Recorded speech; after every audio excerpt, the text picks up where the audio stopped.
오늘은 주님께서 어린 나귀를 타시고 예루살렘에 입성하신 날을 기념하는 종려 주일입니다. 근데 우리가 주목해야 할 것이 하나 있습니다. 단순히 예수님께서 나귀를 타고 입성하셨는가 보다라고 생각할 수도 있겠습니다만은, 예수님은 공생의 기간 내내 나귀를 타신 적이 없습니다. 항상 걸어 다니셨습니다. 예루살렘으로 오시기까지의 여정도 마찬가지입니다. 갈릴리에서부터 벳바게까지 줄곧 걸어오셨어요. 뭘 타고 가신 게 아닙니다. 그리고 벳바게에서 예루살렘까지는 불과 2km도 남지 않았습니다. 그렇다면 여태 걸어오셨던 것처럼 나머지 2km도 걸어가시면 될 텐데, 이제 와서 굳이 한 번도 타보시지 않은 나귀를 타시고 예루살렘에 들어가시려고 하는 이유가 무엇이겠습니까? 분명한 의도가 있다는 것을 말씀해 주고 있는 거죠. 네, 예수님께서 나귀를 타신 것에는 분명한 의도가 있었습니다. 그것이 무엇인지 오늘 본문인 마가복음 11장을 통해서 살펴보도록 하겠습니다.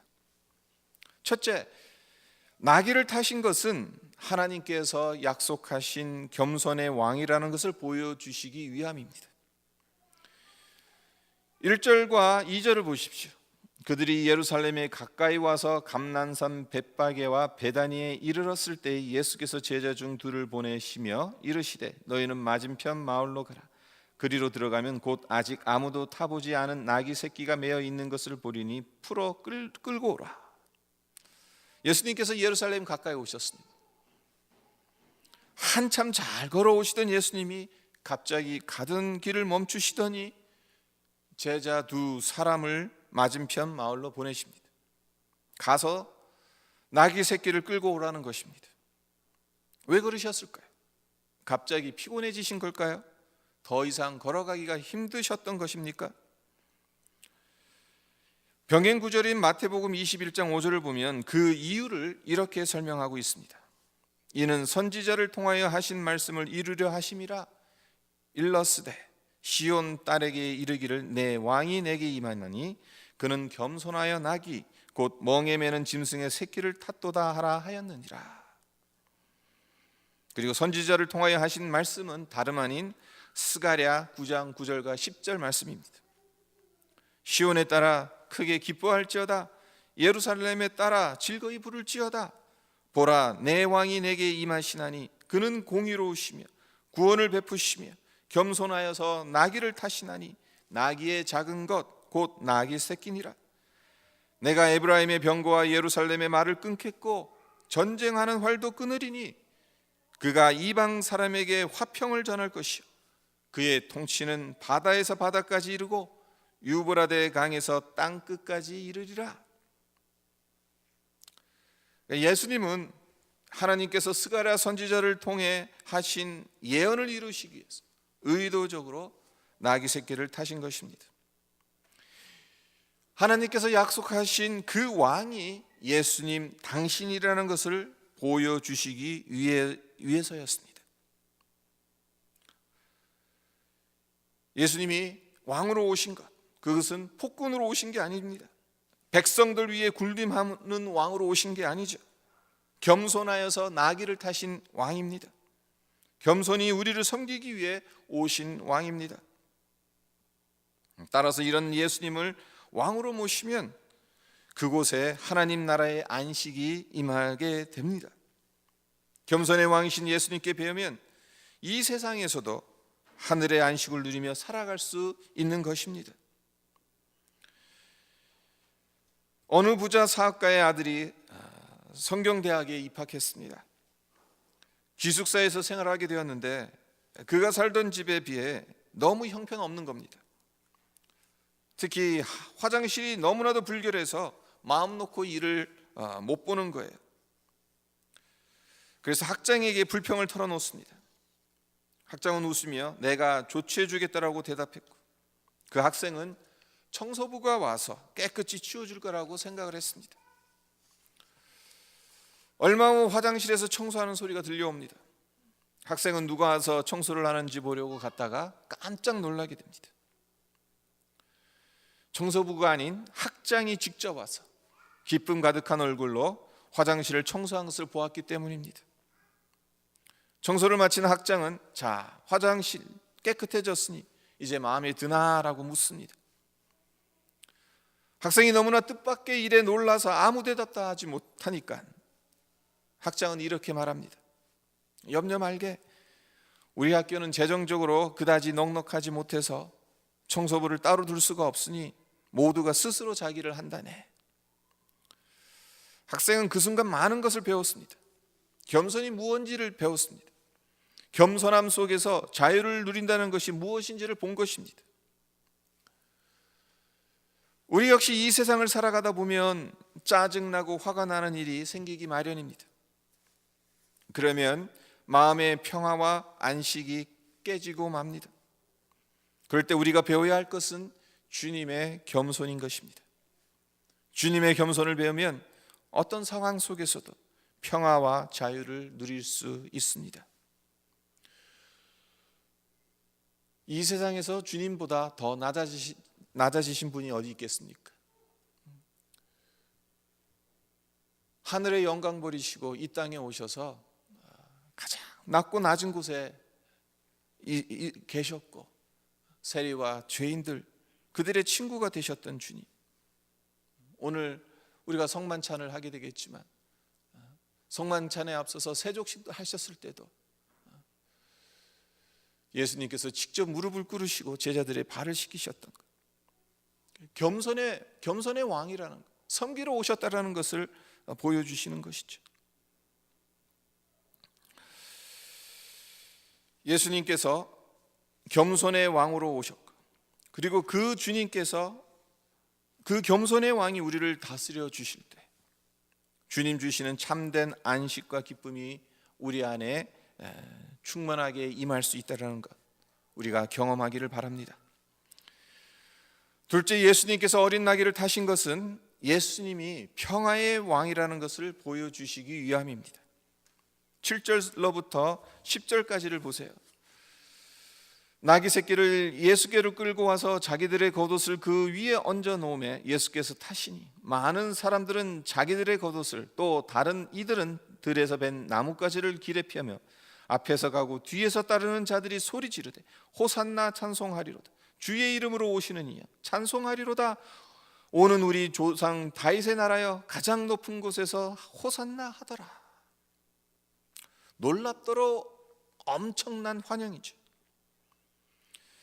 당시 이스라엘 백성들은 하나님께서 보내실 왕을 고대하고 있었습니다. 정말 간절히 기대했습니다. 외세에 의해 너무나 많은 고난을 겪었기 때문입니다. 예수님 당시만 해도 이스라엘은 로마의 식민 지배 하에 있었기 때문에 고통과 서름의 탄식과 신음을 토해내고 있는 상황이었습니다. 그래서 정말 간절히 고대했습니다. 하나님께서 보내주실 왕을 앙망하고 있었습니다. 그런데 그들이 바라던 왕은 어떤 왕입니까? 강력한 군사력을 가지고 원수를 짓밟아 버리는 정복왕이었습니다. 하지만 예수님은 그런 왕으로 오시지 않았습니다. 무력으로 백성들을 해방시킬 왕이었다면 중무장하고 군마를 타야 합니다. 그러나 예수님께서 타신 것은 말이 아닌 나귀였습니다. 그것도 어린 나귀였습니다. 생각해 보세요. 나귀, 그것도 어린 나귀를 타고 무슨 전쟁을 할 수 있겠습니까? 나귀를 탔다는 것은 전쟁을 하겠다는 것이 아닙니다.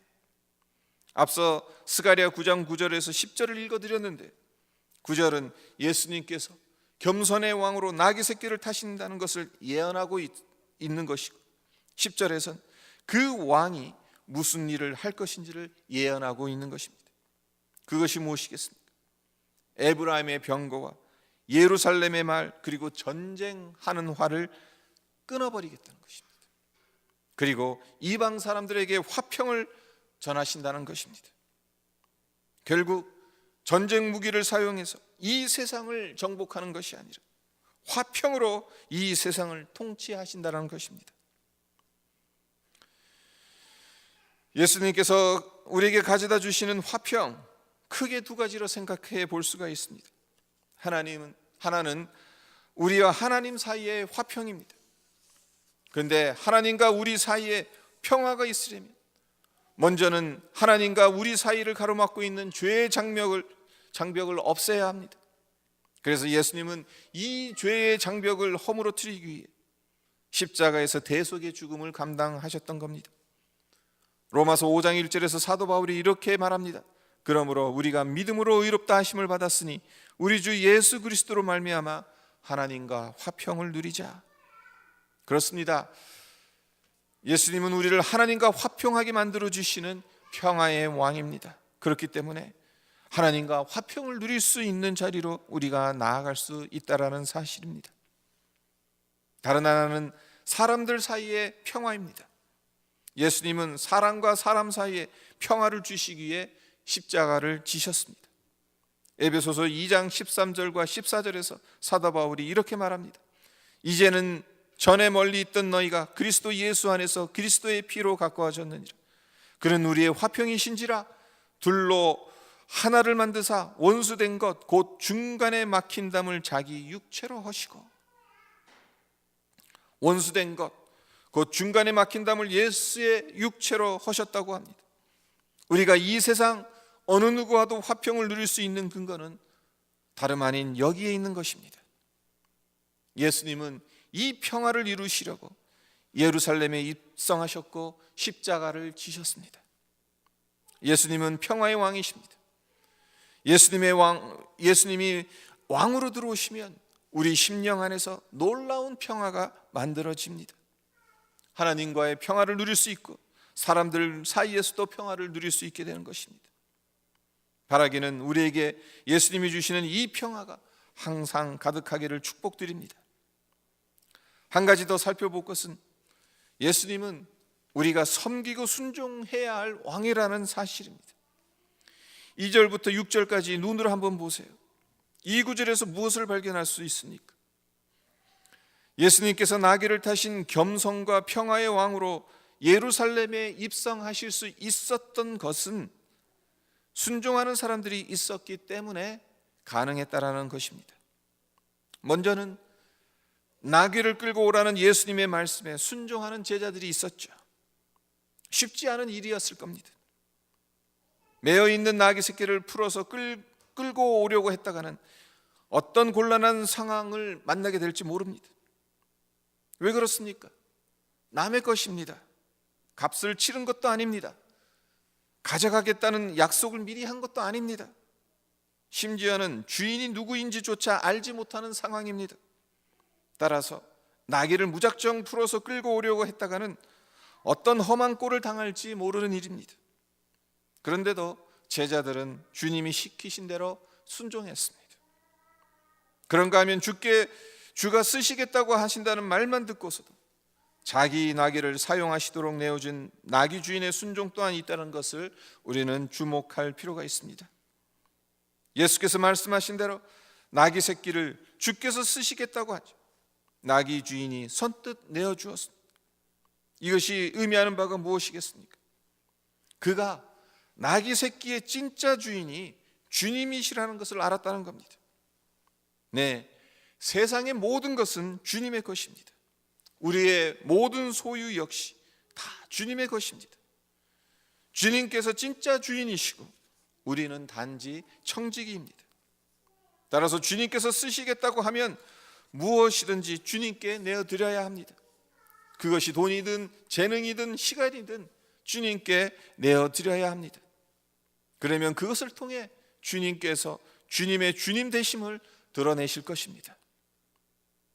솔직히 우리가 드린 그 어떤 것이 주님께 쓰임 받는다는 것, 얼마나 영광스러운 일입니까? 그 당시로는 낙이 서민들에게 가장 소중한 재산 중에 하나입니다. 그럼에도 주님께서 쓰시겠다고 하니까 두말하지 않고 기꺼이 내어드렸습니다. 이와 같이 제자들 그리고 나귀 주인의 순종이 있었기에 선지자의 예언대로 예수님은 나귀 새끼를 타고 예루살렘에 들어가실 수 있었던 것입니다.